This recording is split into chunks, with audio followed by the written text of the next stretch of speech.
Bapak Ibu, kita sudah mulai menyusun konteks-konteks pemangku kepentingan dan yang lain-lain.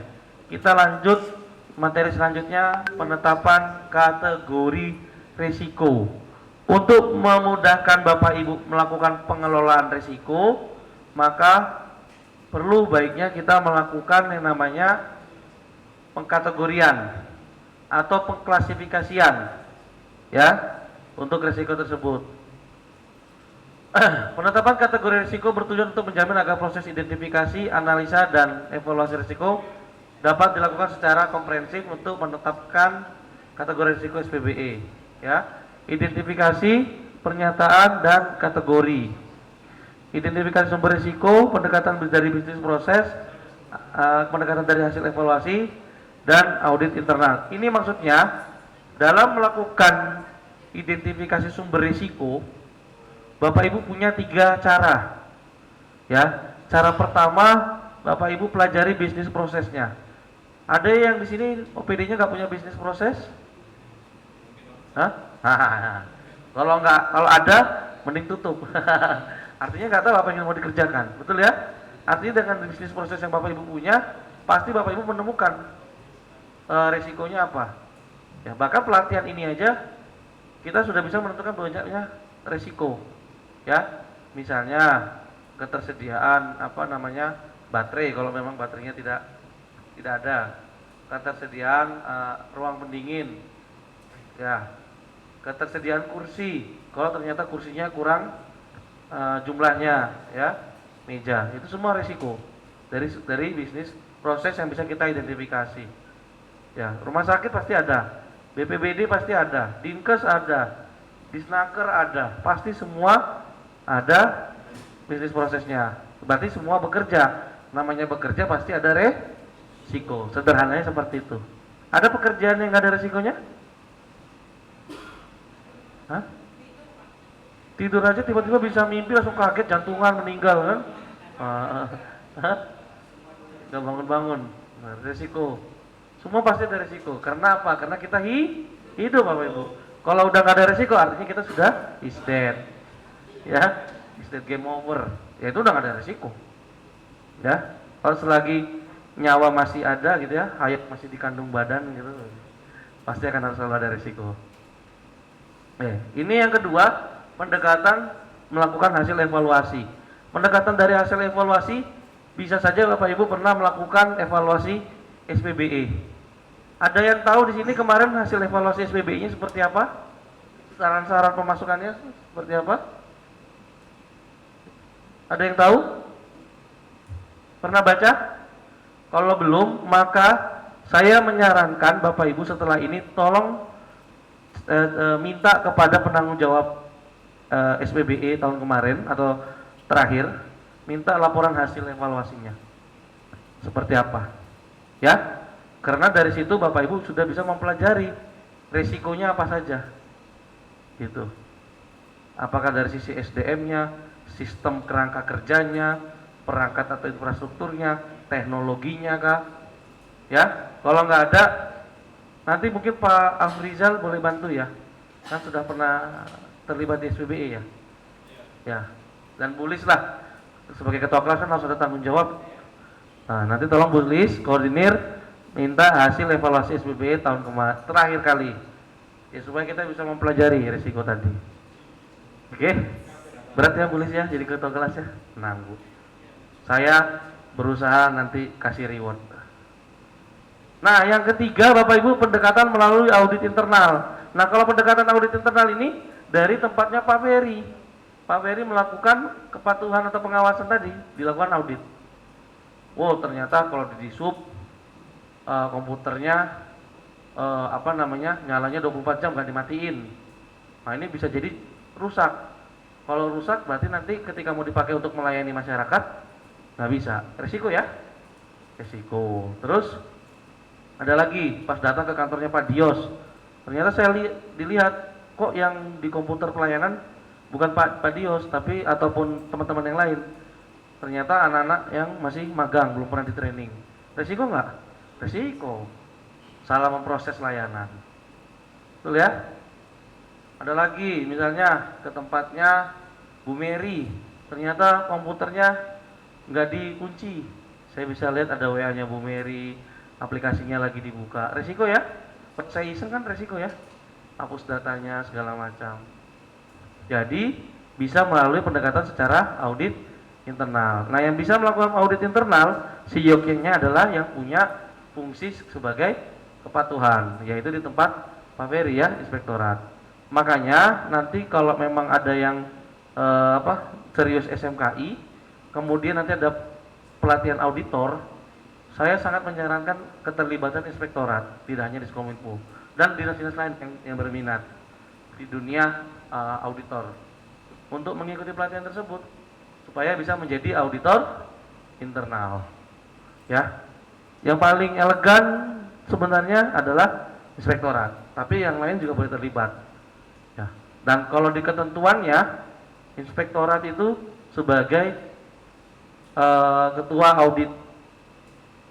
Ya, kalau di tim auditor itu ada ketuanya, ada anggotanya. Ketuanya dari inspektorat, anggotanya boleh dari dinas-dinas yang lain. Ya. Terus saya lanjut.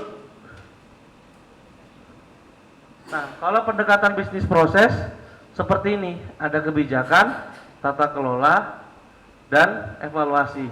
Bisnis proses itu kan bisnis proses gedenya ya. Ya, layanan di BPBD itu layanan apa aja sih? Ya, setelah itu pasti diturunkan ke sub-sub layanan.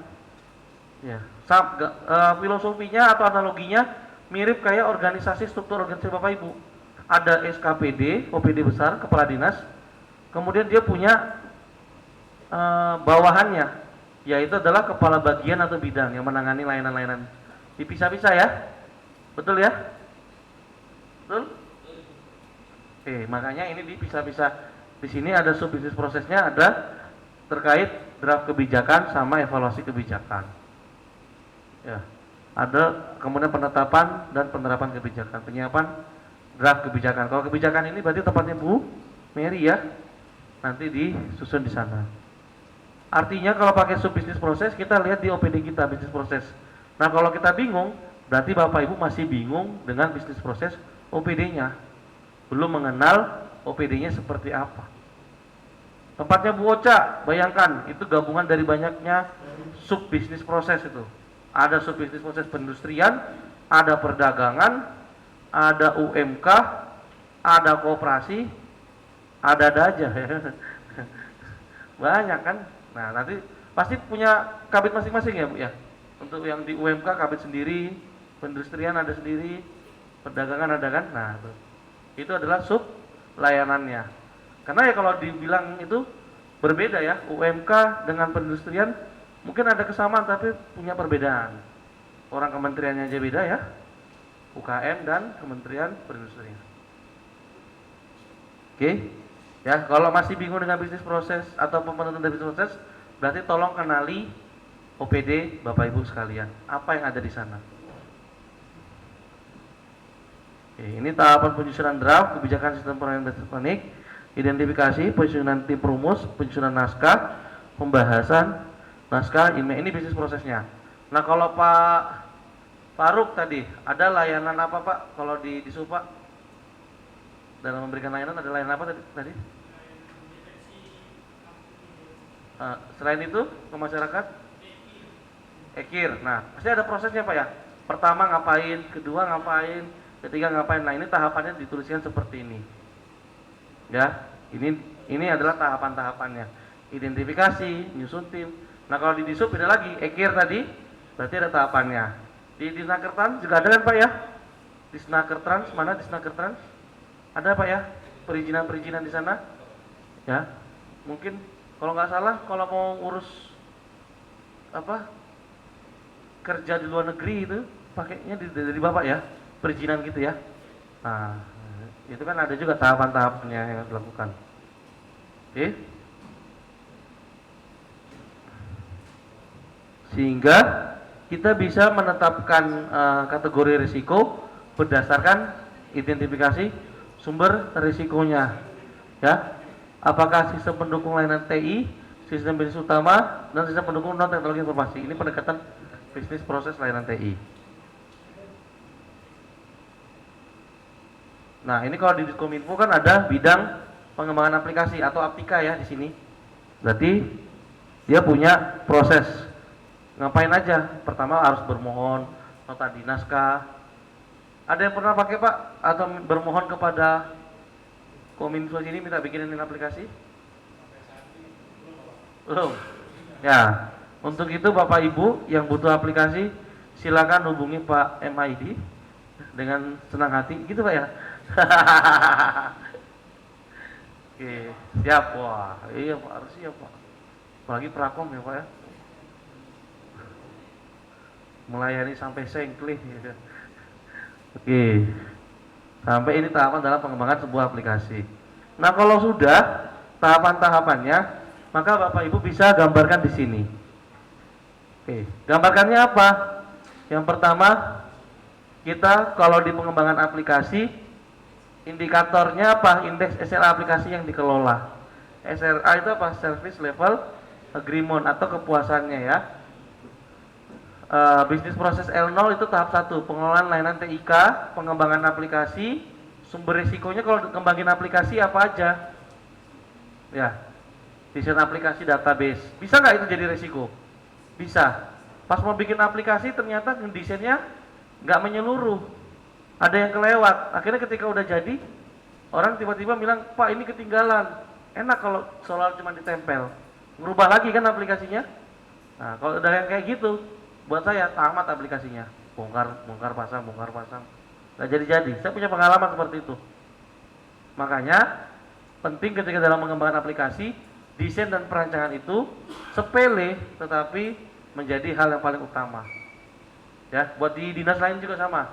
Bapak Ibu mau bikin aplikasi, tolong pikirannya secara menyeluruh. Maksudnya apa? Pengalaman kemarin, saat ini dan ke depan. Ya, jadi kemarin kita ada masalah apa? Ya, aplikasi ini harus jadi solusi. Dan saat ini kebutuhannya apa? Aplikasi ini harus jadi solusi. Sama kita mikir ke depan, ketika nanti terjadi pengembangan segala macam, sudah tercover oleh aplikasi.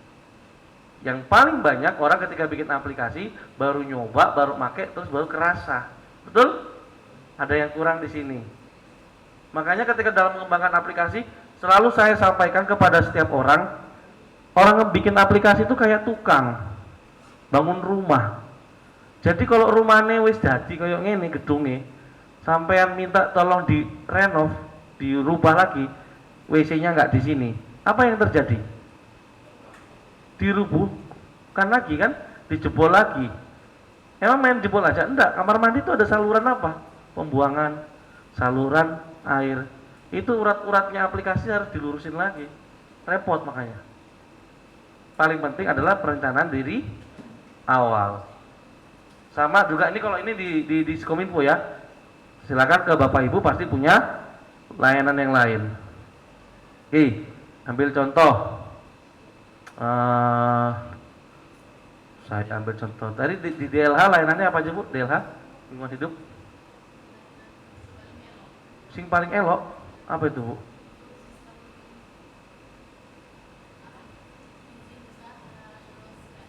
Amdal gitu. Kira-kira ada resiko apa aja Bu yang bisa mengganggu pelayanan itu terganggu? Resiko apa aja? Oh yakin? Nah itu kan ada gangguan server, resiko ya.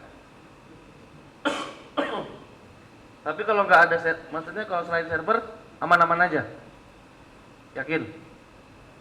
Ada yang mengeluh nggak pernah bikin pelayanan? Hah? Servernya apa?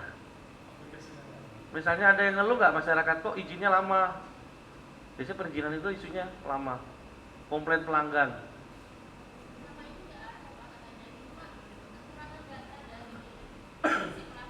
Nah, itu resiko Bu. Ketika Ibu mau memproses layanan, ternyata ada data yang kurang, itu resiko. Akhirnya apa? Minta data lagi. Nah, caranya gimana? Itu udah ada solusinya belum? Nah, bisa jadi di aplikasi ketika orang mau minta permohonan layanan Ibu, itu semuanya harus diisi, terpenuhi. Jadi ketika dia mau proses itu harus diisi. Kemudian yang kedua, ketika mereka sudah submit, kemudian ibu validasi ada yang salah atau kurang, kasih notifikasi melalui email, WA. Nah, itu bentuk bagian dari solusi untuk menangani risiko tadi, supaya nggak ada ketergantung risiko layanan yang kegantung. Sudah pernah diaudit oleh ombudsman belum di sini untuk layanan? Belum ya? Oke, nanti mungkin saya minta tolong teman saya di ombudsman ya, buat jadi percontohan. Kalau di ombudsman itu, dia akan bertanya, ada berapa banyak layanan yang bermohon di tempat Bapak Ibu? Di dinas A aja ya, 100 Pak. Berapa yang sudah ditangani? 50 Pak. 50-nya kemana? Bermasalah Pak. Apa masalahnya? Nah, dicek gitu. Tapi mereka hanya fokus kepada layanan. Terus ada lagi, dia nanya, ada kontak untuk orang bertanya nggak terhadap layanan? Itu wajib loh, kalau Bapak Ibu punya layanan itu harus punya namanya kontak servis atau kontak layanan. Yang nggak ada harus bikin. Nah, kalau ada, nanti ditanya ombudsman, ada yang nanya nggak atau menyampaikan pendapat apa? Nggak ada Pak. Ah, kalau nggak ada, dia akan bertanya, jangan-jangan aplikasinya error, jangan-jangan orang nggak tahu. Nah, tapi ketika ada, dia akan ngecek lagi, sudah ditangani apa belum? Oh sudah Pak, dari keluhan masyarakat yang masuk sebanyak 500, kami sudah menangani ke semuanya. Pas dibuka, ternyata cuma 300, 200-nya belum diupdate. Oh iya Pak, 200-nya kami nggak pakai aplikasi, kami langsung balas pakai email. Nah itu salah prosedur, sehingga statusnya nggak berubah. Ya. Pak Mansur, keluhannya kalau Pol PP ketertiban Pak ya. Ada yang bikin warung misalnya ngalangin trotoar ya. Ada yang bikin panggung hajatan Pak, nutup 4 ruas jalan. Oh. Kami tak bisa lewat Pak, nggak ada jalan lagi. Ya. Kemana kami harus pergi Pak? Oh. Silakan hubungi Pak Mansur. Wow, siap melayani Anda.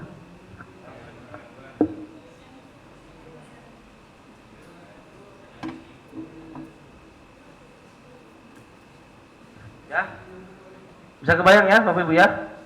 Oke, sama kayak Bapak misalnya punya layanan, tapi nggak ada yang memohon. Nah itu juga pertanyaan. Mungkin bisa jadi resikonya orangnya nggak tahu, ya, atau aplikasinya bermasalah. Sampai sini bisa dipahami untuk ini? Karena ini jadi tugas. Jadi kalau bingung, mending tanya sekarang. Apapun silakan.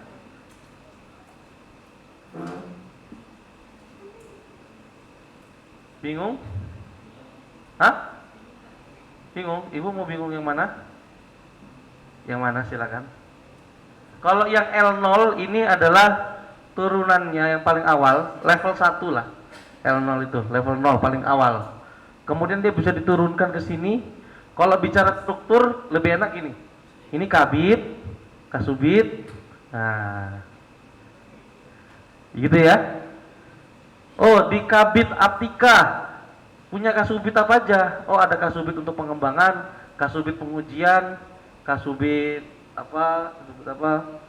Nah, kalau mau gampang, ya Bapak. Ya.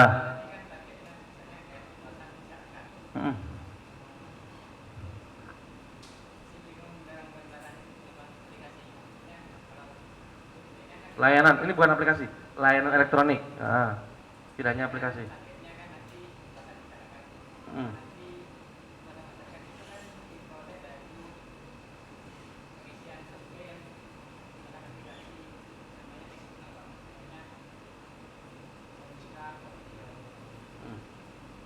Sekarang, sorry. Oke, saya balik. Bapak kan berarti nggak punya layanan sendiri. Bapak layanannya kadang-kadang dari pusat atau dari provinsi, dari pusat, ya kan? Tapi dari layanan tersebut ada proses yang harus singgah di tempat Bapak dulu nggak? Checklist atau ACC dari camatnya. Nah itu kan masuk resiko di sana. Kalau camatnya nggak checklist, layanan terganggu. Kan ada quality time waktunya. Kalau jaringannya gangguan di sana, bisa menghambat nggak? Kan resiko banyak Pak. Bapak nggak harus jadi pemilik. Yang pelayanan satu pintu, Bapak Kalau OSS-nya bermasalah kan pasti resiko kan. Orang maki ke main investnya nggak Pak? Kalau OSS-nya ada saya nih, udah buru-buru datang di depan PTSP mau investasi, pas ke tempat Bapak error. Kira-kira saya maki di Kemen Invest apa di PTSP-nya Pak?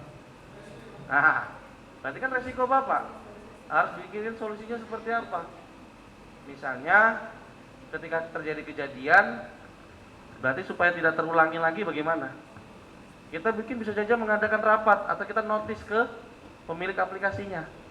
Kan tadi penentuan risiko bisa dari bisnis proses, evaluasi. Evaluasi kan berarti sudah dilaksanakan kan?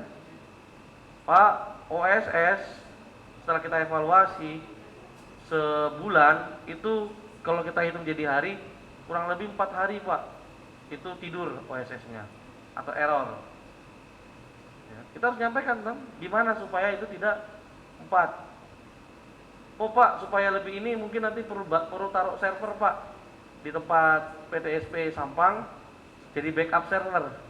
Nanti di backup server ini ketika sudah waktunya komit dia akan nge-push ke server pusat di OSS. Mungkin bisa jadi seperti itu. Ya, kayak tanda tangan BSRE kan? Kemarin ada yang cerita tentang BSRE. Kan servernya harus dibikin di sini dulu. Ketentuan BSSN. Jadi nggak semuanya hit ke sana. Jadi pool di sini servernya, baru dia nanti akan kirim notifikasi ke sana, sehingga tidak terlalu jauh dan tidak terlalu berat. Ya intinya solusi akan ada. Kita lihat tergantung resikonya seperti apa.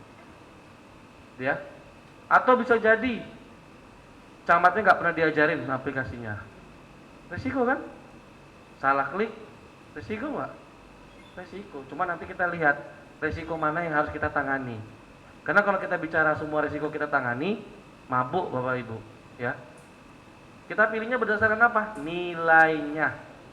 Yang parah harus kita tangani. Yang nilainya kecil bisa kita anggap aman. Kalau terjadi pun dampaknya nggak besar dan jarang terjadi. Oke? Bayang, oh iya Pak. Jadi nanti Bapak Ibu harus bisa menentukan sumber resiko dari indikatornya. Ada yang mau ditanyakan?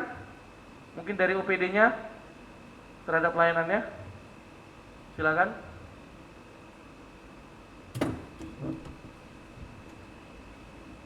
Ya. Sumber resiko, coba teman-teman Kominfo, saya tanya, kenapa user acceptance test itu masuk ke dalam sumber risiko? Ada yang tahu user acceptance test itu apa? UIT? Pak MID? Ketika kita bikin aplikasi sudah jadi, sebelum BAST kita harus minta persetujuan owner aplikasinya apakah sudah memenuhi kebutuhannya atau belum dengan tes fungsional, makanya user acceptance test tadi. Kalau ini sudah diterima, maka bisa kita rilis BAST-nya. Yang kebanyakan kejadian, orang ngetes aplikasi nggak semua fitur, Pak. Bener nggak? Nah, jadi ketika, wah ini Pak ada 12 fitur, wes Pak 4 fitur aja, wes bikin kita aja API ini melaku ini. Tiba sih nggak tahu diuji ku error, rusak. Ketahuannya setelah di BAST kan, ya, karena tadi belum ada yang memohon aplikasi ke sini ya.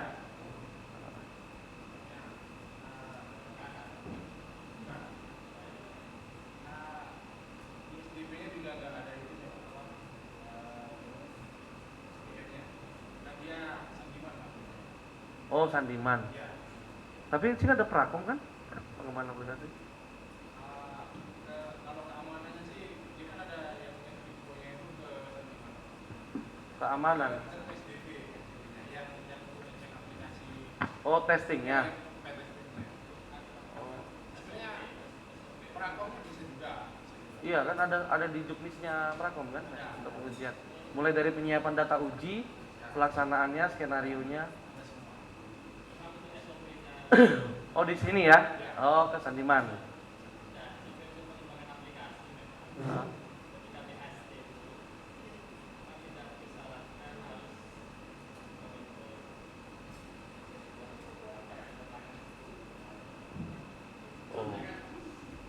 Kalau di saya, selagi ada kebutuhan penggunaan domain sampang.go.id, peran Kominfo Sampang harus hadir, Pak.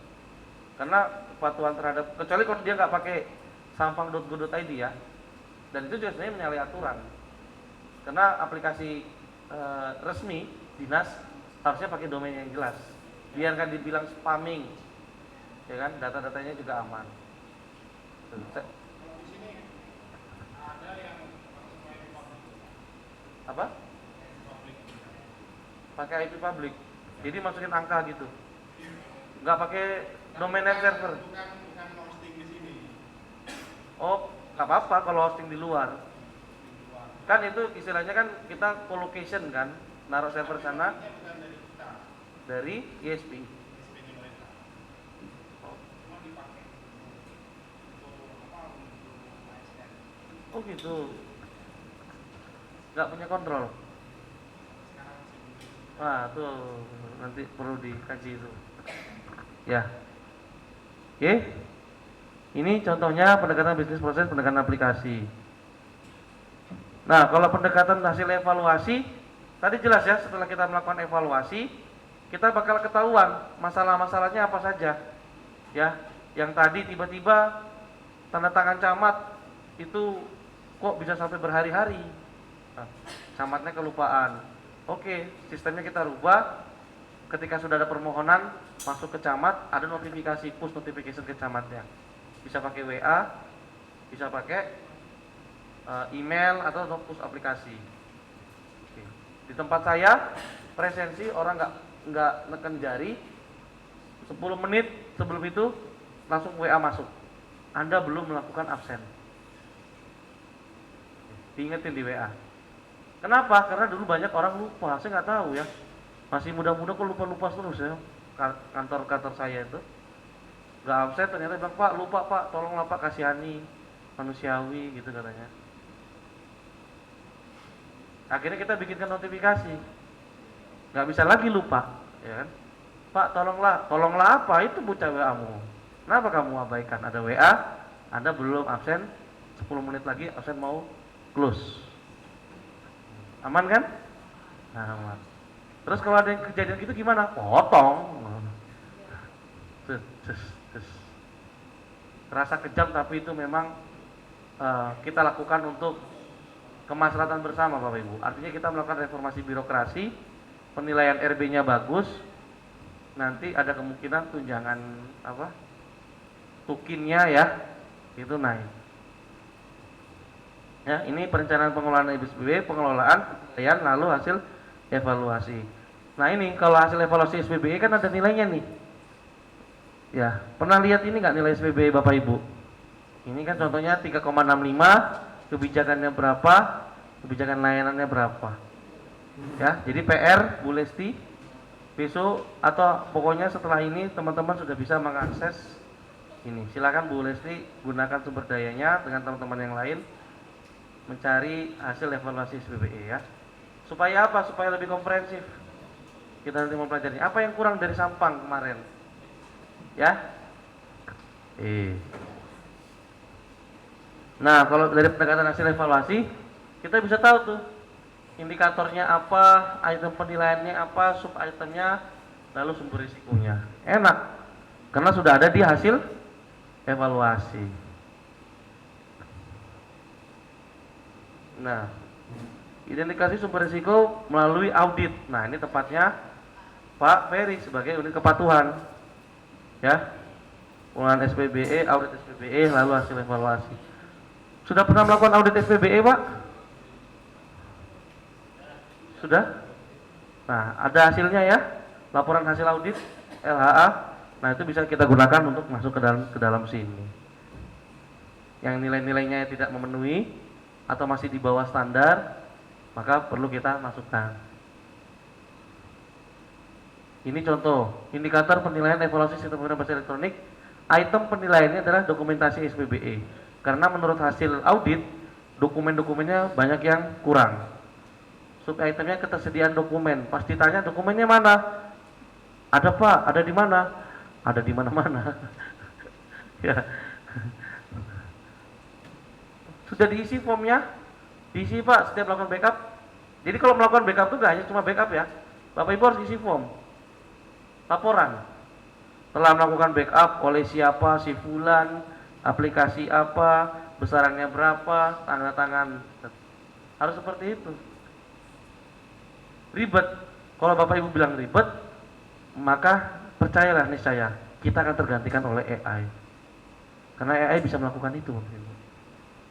Nah, jadi kalau saya kadang-kadang pas ngajar AI supaya semangat, tolong Bapak Ibu kita semangat kerja, lakukan, karena kalau tidak kita bisa digantikan oleh AI. Ya. Bahkan ada yang kenal Elon Musk, tahu ya, atau nggak usah kenal deh, tahu aja. Ya, dia bilang, pernah nanti boleh cari pernyataan Elon Musk itu mengatakan bahwa teknologi AI itu jauh lebih berbahaya dari perkembangan bom nuklir. Ya, kalau kenapa? Saya coba pakai opini saya ya. Kalau bom nuklir ditembakkan jatuh ke Pulau Madura, mungkin kalau enggak, tapi enggak ya. Ini contoh aja ya. Kita di Madura lah ya. Hah? Risiko. Aman ya saya pulang ya. Jadi yang kena nanti Pulau Madura dan sekitarnya. Radiasi. Kan sifat bom nuklir itu kan deteran, ya. Blong. Nah, radius sekian. Tapi bagaimana dengan teman-teman yang di Aceh? Aman kan? Aman. Tapi kalau teknologi AI itu bilangnya sudah mulai berkembang. Pernah nonton film-film Hollywood nggak yang robot ditanamin kecerdasan? Dia udah bisa melakukan apapun.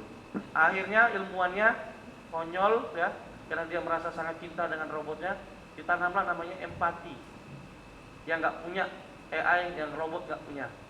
Kalau udah pakai empati, udahlah mirip manusia ya. Dia udah punya otak berpikir, dia dikasih namanya empati atau perasaan tadi. Perasaan sedih, senang, cinta, udah. Akhirnya terjadi apa di film tersebut? Terjadi yang namanya pemberontakan robot. Makanya kalau ada yang tanya ke saya, Pak, teknologi ke depan tuh seperti apa sih? Wah, Bapak kalau mau tanya itu nontonlah film Hollywood. Ya, genrenya jangan yang aneh-aneh ya. Science fiction atau yang bisa disingkat sci-fi. Itu pasti 5 tahun 10 tahun lagi akan seperti itu. Gak percaya? Mungkin 10 tahun yang lalu Bapak Ibu udah ada film tentang mobil terbang. Ya, ngayal kali ya orang 10 tahun yang lalu mungkin ketawa-ketawa, oh gedeng nih gitu kan. Kok 20 tahun yang lalu mungkin. Mosok mobil isuk mumbul terbang jalan sendiri. Sekarang ya sudah menjadi kenyataan. Di negara-negara Timur Tengah yang kaya raya ya, kayak Dubai segala macam, itu transportasinya udah pakai mobil terbang. Ya, luar biasa. Ya, jadi kalau mau belajar teknologi ke depan seperti apa, sering-seringlah nonton film Hollywood. Di sini kalau nonton bioskop di mana? Pamekasan. Oh, Pamekasan ya. Oke. TV. Hah? Setengah TV. Oh, science fiction, sci-fi. Oh, ya, sci-fi. Genrenya itu Pak, jangan yang lain. Science fiction. Nanti nontonnya yang romantis lagi kan. Aduh. Kalau saya udah dulu tuh diajak nonton istri saya nonton film judul genre romantis.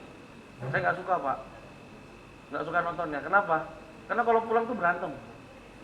Tahu kenapa? Ada yang tahu? Bapak-bapak pernah diajak istrinya nonton film romantis di bioskop? Saya tuh kalau pulang habis nonton film romantis itu selalu berantem hebat sama istri saya. Dan itu nggak selesai. Kenapa? Hah? Sampai nggak romantis? Ya itu bolehlah. Tapi ada lagi Pak yang lebih fatal, bukan karena romantisnya. Karena sepanjang film diputar saya tidur. Ya kan? Bioskop kita nonton film romantis, kebanyakan dialog, ngantuk. Ya kan, tidur. Pokoknya saya bangun-bangun itu udah dikeplak sama istri. Udah tuh diceritain, kamu tuh nggak nonton filmnya bagus, tahu tuh sebagai suami harus begini. Udahlah. Ya. Makanya saya menghindari nonton film romantis ya. Mending nontonnya di rumah aja lah, dengan Netflix apa-apalah, daripada berantem ya, banyak mudorotnya. Oke, kita masuk di sini pernyataan resiko. Nah, kita masuk dalam pernyataan resiko, Bapak Ibu. Pernyataan resiko adalah pernyataan terhadap potensi risiko yang dapat mempengaruhi tercapainya sasaran. Ingat, di manajemen risiko kita hanya membahas risiko yang membuat Bapak Ibu gagal mencapai sasaran. Kemarin sudah bikin sasaran? Sudah? Oke, dari sasaran tersebut kira-kira apa saja yang bisa membuat Bapak Ibu gagal mencapai sasaran tadi? Nah, itu baru kita masukkan ke dalam identifikasi risiko. Jadi nggak semua sumber risiko atau identifikasi risiko kita masukkan ya. Oke? Sudah dikerjakan belum sasarannya? Ada yang belum mengerjakan? Bisa ya? Nah, dalam melakukan penentuan pernyataan risiko, metodenya ada 3 cara. Yang pertama ya, kalau Bapak Ibu punya kejadian, pernah nyatet nggak? Ada layanan error, layanan bermasalah, aplikasi lemot, ada pelanggan yang submit data nggak masuk-masuk. Pernah ngalamin seperti itu? Sering. Pertanyaannya, pernah nyatet nggak kejadian-kejadian gitu? Hah? Kalau nggak pernah, mulai dari sekarang tolong catat, karena itu rekaman sangat penting untuk SBBE, untuk masuk ke dalam sistem manajemen ISO. Makanya di sini data kejadian atau insiden yang mengakibatkan sasaran tidak tercapai. Kalau Bapak Ibu malas mencatat, maka akan digantikan AI. Ya, serius Bapak Ibu. Saya ndak bohong. Bapak Ibu, nanti saya akan kirimkan link, mungkin kalau nggak minggu depan. BKN itu setiap minggu selalu sharing knowledge tentang AI. Dan pelayanan administrasi mereka sudah menggunakan AI. Kan banyak ya layanan administrasi ASN di sana ya. Mutasi, pengurusan apa, itu udah pakai AI. Artinya apa? Jumlah tenaga kerja akan makin tereduksi. Ya. Makanya salah satu japungnya kepegawaian itu juga termasuk berubah. Dulu pernah tahu namanya analis kepegawaian? Sekarang kan sudah pakai sistem pakar. Ngapain lagi pakai analis kepegawaian? Makanya dirubah analis SDM. Iya, kepegawaian. Kita mau lihat orang ini bagus atau enggak. Kan dari penilaiannya sudah bisa kita tarik. Penilaian secara sikap, perilaku, ya, dan penilaian secara capaian. Untuk diusulkan menjadi calon kandidat naik jabatan, kita juga punya namanya sistem merit ya, merit system, tahu kan? Makanya sekali lagi, Bapak Ibu semangat, jangan sampai kita kalah sama AI. Serius. Saya yang keren itu lagi ada pengembangan sekarang itu di beberapa negara, AI-nya itu sampai masuk ke meja pengadilan. Jadi hakimnya itu adalah AI. Sebenarnya hukum moral itu kan gampang. Daftar peraturan, ada terdakwanya, dia melakukan apa saja, dikompil dalam peraturan. Lalu hasil kesimpulannya adalah hasil kesimpulannya adalah dia vonisnya berapa tahun, ya kan? Bisa dimainin nggak? Nggak bisa kalau udah dikunci kode programnya, nggak bisa. Wah itu 15 tahun, tapi itu dulur kurek, nah kan? Dirubah aja jadi 10 tahun, nggak bisa. Tapi kalau manusia, bisa. Akhirnya apa yang terjadi? Ada plus minus. Plusnya hukumnya ditegakkan secara adil, minusnya hakimnya nggak punya empati. Kalau saya pernah ngelihat hakim di Amerika tuh, siapa namanya, yang udah tua sekarang, dia udah pensiun, kayaknya meninggal deh dia udah. Orang Meksiko kalau nggak salah, jadi nggak di Amerika. Yang dia sering memberikan hukuman pada pelanggar lalu lintas. Nah dia pakai empati. Oh ternyata veteran perang Amerika. Terus dia hidupnya ya normal-normal sekali lah, struggling lah dikit. Dia bilang, saya mengagumi pengabdian Bapak untuk menjadi tentara, hukuman dendanya saya jadikan 0. Empati. Pakai sistem bisa kayak gitu? Enggak. Siapa ya? Pernah tahu ya Bapak? Pernah tahu enggak? Iya, iya. Yang orang Meksiko ya kalau nggak salah ya. Sudah meninggal kan dia? Itu pas dia meninggal, banyak yang menangisi ya. Seluruh dunia tuh menangisi dia. DiCaprio kalau nggak salah ya. DiCaprio kalau nggak salah. Ya karena dia pakai empati.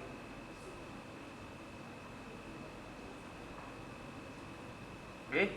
Kemudian kalau nggak punya data Pak, nggak pernah nyatet, lali Pak. Nah, oke, manusiawi ya. Bisa Bapak Ibu menggunakan teori ilmiah yang disampaikan oleh para pakar. Ingat, teori ilmiahnya artinya harus yang accountable atau valid. Caranya gimana? Yang sudah terindeks dengan jurnal ilmiah. Ilmiah ya, bukan jurnal fiksi. Nanti pakainya jurnal fiksi. Ya, yang terindeks Scopus.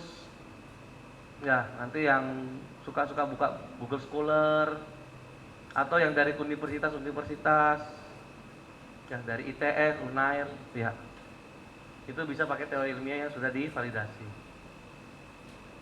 Oke, Pak, kita nggak punya anggaran Pak, nyewa orang ahli, nyari teori ilmiah yang disampaikan oleh para pakar atau mencari itu. Ya udah, Bapak Ibu bisa pakai pengalaman terdahulu. Caranya gimana? Ya Bapak Ibu curhat-curhat aja masing-masing OPD. Pengalamannya gimana kemarin, resikonya gimana. Kemudian nanti kita jadikan risalah rapat, itulah yang dijadikan acuan kita untuk menentukan resiko-resiko apa saja. Pakai buktinya kalau ditanya pas oleh evaluasi, "Loh ini kok bisa nentuin resiko-resiko ini dari mana?" Nah, pakai hasil rapat. Setiap rapat pakai risalah nggak di sini? Hah? Apa cuma konsumsi doang? Saya yakin pakai notulen pasti. Kalau nggak pakai notulen, ingat Bapak Ibu, nanti bisa digantikan oleh udah banyak ya sekarang ya. Aku males nulis, aku pakai notulen si AI aja. Ada yang pakai itu nggak? Ada yang namanya yang bagus, nama produknya Meeting AI. Itu meeting Zoom, meeting offline gini, dia bisa nyatet Bapak Ibu. Hah? Gratis tapi dia terbatas, ada kreditnya. Karena AI itu nggak ada yang gratis. Kalau gratis dia pasti terbatas, namanya Meeting AI, cari aja. Bahkan ketika Bapak Ibu pernah rapat, cuma sempat ngerekam aja. Rekamannya itu .mp3-nya diupload ke Meeting AI, dia langsung bikinin risalahnya. Nah, meeting rapat offline enak. Nah, jadi kan udah nggak ada lagi juru apa? Catat rapat ya. Oke.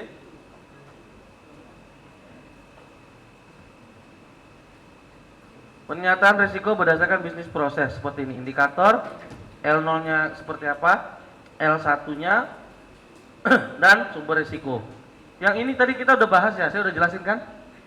Maka lanjutannya adalah kita bicara kejadian. Tadi saya bilang user test, kenapa bisa jadi sumber risiko? Karena ternyata ada fungsi yang tidak berfungsi. Yang tadi saya cerita, fiturnya 12, diujinya cuma 7. Berarti ada yang kurang 4, nggak diuji. Delalah ternyata pas dipakai error. Ya, ini kan peristiwa kejadian ya. Penetration testing, adanya celah pada pemrograman aplikasi yang mudah ditembus pihak luar. Yaitu ketika publish ternyata yang nampil adalah Dewa Zeus. Ada fansnya Dewa Zeus di sini? Saya lagi mau coba bikin kaosnya gitu ya. Nanti saya share linknya kalau mau jadi fans Dewa Zeus. Dijamin kita kaya bersama Bapak-bapak. Ini ajakan sesat nih. Ya. Ini akan kita bicara mengenai kejadiannya. Baru di sini adalah babnya. Kejadian itu peristiwanya apa? Oh, ternyata ada fitur yang nggak berfungsi. Penyebabnya apa? Nah, ini baru diceritain. Tidak dilakukan prosedur user acceptance terlebih dahulu sebelum website dirilis ke publik. Atau dilakukan tapi tidak menyeluruh. Reasonnya, alasannya kenapa kejadian terjadi. Tabel ini bisa dipelajari nggak? Dipahami? Wih, saya ambil contoh. Oke. Dari Dinas KKP, Pak. Ada layanan perizinan apa, Pak, di sana? Pak? Rekomendasi BBM. Solar ya? Buat nelayan. Oke, rekom BBM masyarakat yang memohon. Pernah kejadian salah sasaran nggak, Pak? Harusnya dia nggak masuk ke rekom BBM tapi dia dapat. Nggak apa-apa, ini di sini aja, nggak akan keluar ini.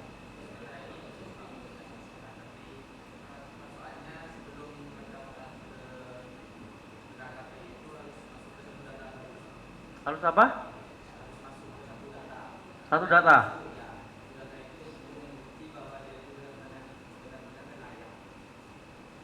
Ada yang pernah kejadian penyusup nggak? Dia ngaku-ngaku nelayan gitu?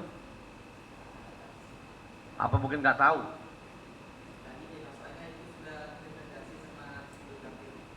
Si Dukcapil. Oke, berarti pekerjaannya.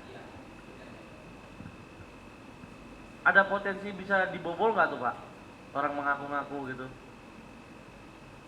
Kan kita ngaku nelayan, emang diperiksa kita nelayan apa enggaknya?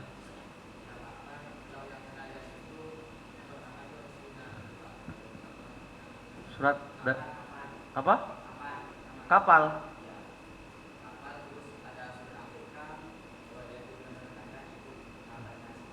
Kalau kapalnya saya nyewa atau satu kapal bisa dipakai 2 nelayan nggak? Bisa nggak? Ya, berarti kan saya bisa ikut nebeng ke kapal orang kan? Berarti bisa ngaku-ngaku kan? Berarti nah, ada celah intinya gitu. Kejadian mungkin belum, tapi kan ada celah di sana. Ya, berarti kan masuk risiko tadi lah Pak Mansur. Ya kan? Wah, ini Pak Mansur kalau masalah celah ini udah langsung terpanggil ya. Luar biasa jam terbangnya Pak Mansur ini. Instingnya langsung ini ya. Ya, berarti ada celah Pak di sana risikonya. Bisa jadi kita sebut kejadian ternyata ada yang tidak berhak mendapatkan BBM solar, dia mendapatkan BBM solar subsidi. Penyebabnya karena ketika proses validasi dia ikut data kapalnya orang lain dan tidak dilakukan proses validasi secara menyeluruh. Ya kan? Itu bisa terjadi kan Pak ya? Kita bicara risiko loh Pak. Kecuali tadi dia nggak bisa ngaku satu kapal satu nelayan. Nah, diikat di situ. Tapi apakah mungkin seperti itu? Berarti kan kalau mau jadi nelayan harus punya kapal. Padahal kan kalau yang saya tahu ketika kita naik kapal ABK-nya kan banyak ya. Nggak mungkin satu orang satu kapal gitu ya. Oh, penuh nanti lautan dengan kapal ya. Nah, gitu. Bisa jadi celah ya Pak. Jadi celah supaya saya dapat BBM solar subsidi. Ya nanti terserah saya, solar subsidinya bisa saya timbun, saya jual, ya kan? Bisa kan ya? Bisakah? Kaya. Oke. Seperti itu Pak kira-kira di sini. Ngebahas mengenai kejadian dan penyebab. Oke. Di RSUD, Bu, di rumah sakit. Tadi ada dokter kalau misalnya ngisi diagnosa pakai aplikasi. Pernah terjadi kejadian ada nggak Bu? Kejadian yang aneh, di luar nalar, di luar logika?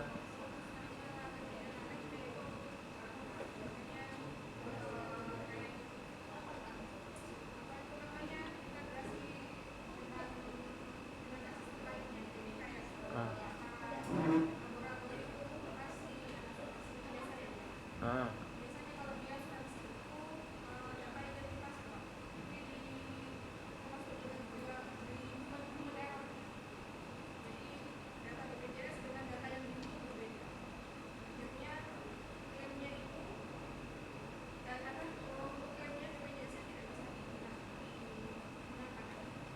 BPJS-nya tidak bisa digunakan. Berarti itu kesalahan dari human error saat oke, kan resiko ya. Makanya kalau mau supaya tidak terproses lebih jauh, ketika baru diinputkan seharusnya langsung ada proses validasi. Baru dimasukin ketik aja, cek sana. Bener nggak namanya, bener nggak nomornya, ada nggak datanya?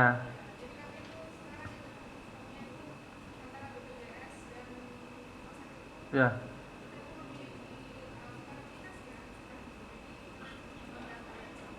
Oke, ya, ya integrasi lah ya, interoperabilitas tadi supaya ada kecocokan sehingga ketika ada update di BPJS rumah sakit juga update ya, seperti itu. Oke, itu merupakan bentuk solusi tadi. Oke, ada lagi nggak ya yang saya disoto? Tadi aplikasinya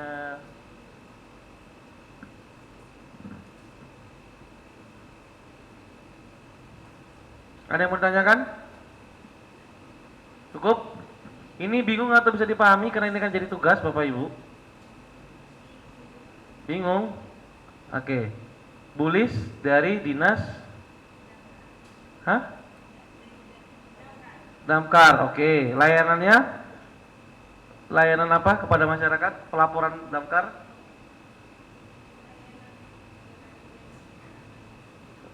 Jadi kalau tidak ada kebakaran pakai sistemnya Damkar ngelaporin ke sana?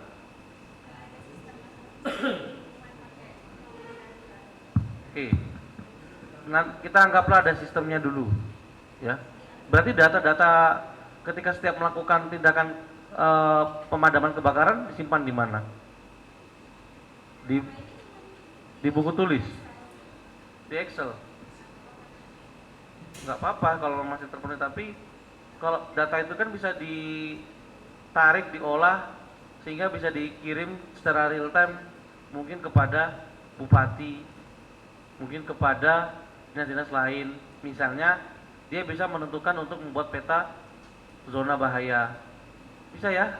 Oh, ini wilayah kecamatan ini, kelurahan ini dia frekuensi kebakarannya tinggi. Kan bisa seperti itu ya. Maka dalam melakukan sosialisasi, program sosialisasi kebakaran ini harus lebih sering nih. Karena dia intensitas kebakarannya tinggi. Kan bisa dimanfaatkan ke sana, Bu. Cuma kalau di keep di Excel terus, jadi datanya tidak bisa bermanfaat. Nah, itu. Ya kenapa bukan harus Excel? Excel boleh-boleh aja. Tetapi Excel itu kadang-kadang kalau kita nggak olah lagi, nggak kita berdayakan, manfaatnya cuma berhenti di situ. Tapi kalau diaplikasikan langsung bisa terintegrasi tuh. Bisa juga.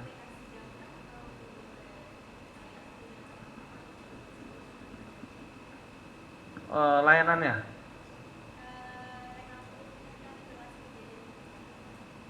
Kebesaran nggak kalau misalnya orang pakai itu? Kayak bagusnya kalau saya bilang aplikasi di Damkarnya nanti kirimnya ke satu data, terintegrasi ke sana. Jadi Ibu punya backupnya juga layanan di sana. Sederhana. Kenapa? Google Spreadsheet. Ya boleh aja kalau memang memenuhi, tapi kan tadi saya bilang yang aplikasi itu apa sih Bapak Ibu? Aplikasi itu sebenarnya cuma perubahan media.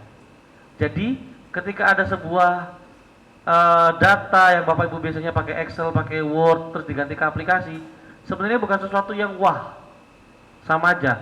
Dan memang saya juga menganut prinsip tidak semuanya harus diaplikasikan.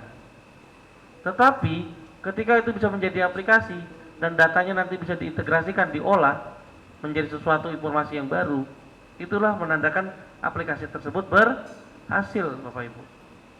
Contoh, kebakaran tadi, kita udah tahu, pasti kalau kebakaran berarti kan korban ya, harta benda hilang ya, itu bisa nyambung ke Dinsos, Bu, Dinas Sosial. Untuk apa? Bantuan. Apakah di sana kakaknya ada anak kecil atau tidak? Kan butuh direhabilitasi trauma kebakaran misalnya, iya kan? Itu yang sebenarnya dibilang aplikasinya berhasil di situ. Ya, bisa teman-teman BPBD juga menyiapkan pos-pos kecil di sana. Ya. Kalau di kepolisian yang sering terjadi pelanggaran lalu lintas atau tindak kejahatan, dia bikin namanya pol subsektor. Pernah lihat nggak kantor polisi yang kecil tuh, pol subsektor? Nah, dia biasanya bikin di sana, di wilayah-wilayah yang padat penduduk dan rawan tindakan kejahatan. Artinya aplikasinya berhasil. Nah, kalau di Damkar, kalau saran dari saya, mulai memikirkan aja konsep ketika kita melaporkan, selain nomor telepon, bisa melalui media yang mana. Nah, aplikasi itu bisa saja dia mengkolek ketika dari data telepon, pakai website, orang chat, pakai Instagram atau media, datanya langsung ditarik, di scraping dari dalam satu aplikasi, sehingga menjadi satu data yang utuh. Sehingga nanti media pelaporannya ada pembeda. Pernah nggak dievaluasi kalau seperti itu? Kita kan tahu, oh ternyata di Kabupaten Sampang ketika terjadi kebakaran, orang paling banyak lapor pakai Instagram atau TikTok. Artinya apa? Itu yang menjadi kanal yang paling sering dipakai oleh korban. Misalnya seperti itu. Oh, sering pakai telepon aja, gitu. Oh, pakai WA. Nah, itu yang kita harus olah. Oke. Jadi kalau memang belum ada untuk di sesi pelatihan ini, tapi Ibu masuk ke dalam evaluasi SPBE enggak di Damkar?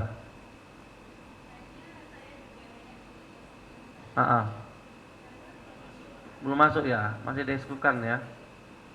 Oke.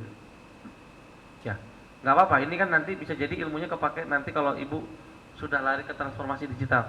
Karena pada hakikatnya kita memang harus transformasi digital, Bapak Ibu, pelayanan itu untuk lebih memudahkan jangkauan tadi. Ya. Bahkan kalau mau lebih keren, pernah ngelihat ada aplikasi Android emergency button. Dia tinggal tekan itu, langsung terkonek, langsung dia bisa ngomong. Nggak perlu nelpon, nggak perlu apa. Lokasinya bisa dilacak. Jadi ketika nanti putus komunikasinya, ada tim 911-nya datang ke sana. Gitu. Namanya panic button. Ada.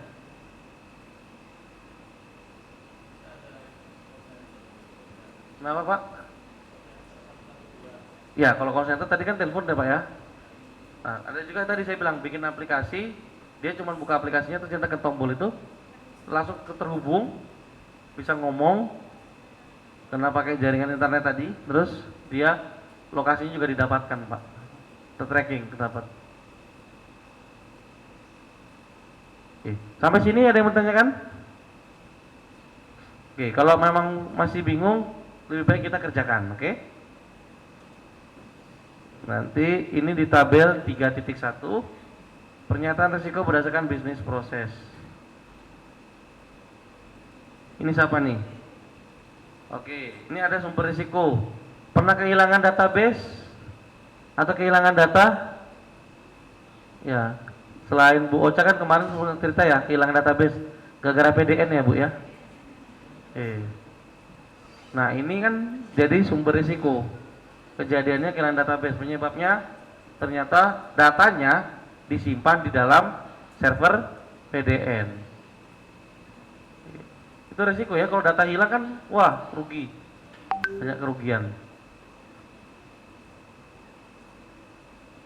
Ya, aplikasi pendidikan, misalnya pada saat penerimaan siswa baru, servernya ngalamin kendala, apa emak-emak nggak teriak tuh, wah, ya anaknya mau sekolah, apalagi emak-emak yang anaknya mau sekolah nggak bisa buka website aplikasi, omongannya lebih tajam daripada pisau.